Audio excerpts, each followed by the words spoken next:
In this quick guide, I'll show you how to uninstall games on Steam step by step, including a faster and more powerful method most people don't use. First, open Steam and go to your library. This is where all your installed and owned games are listed.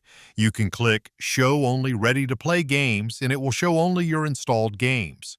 Find the game you want to uninstall. Once you see it, right-click on the game's name in the list on the left side. A menu will appear. From that menu, hover over Manage and then click on Uninstall.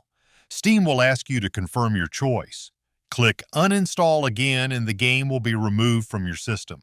That's the basic method and it works perfectly for removing one game at a time.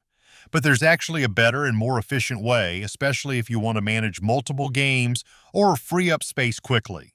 Go to the top left corner of Steam, click on Steam, then select Settings.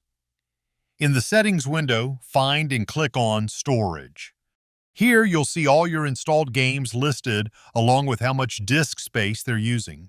You can sort them by size, which makes it super easy to find the biggest games. To uninstall, simply select one or more games from the list, then click Uninstall at the bottom. This method is much faster and gives you a clear overview of your storage, making it perfect for cleaning up space efficiently. And that's it. Now you know 2 easy ways to uninstall games on Steam.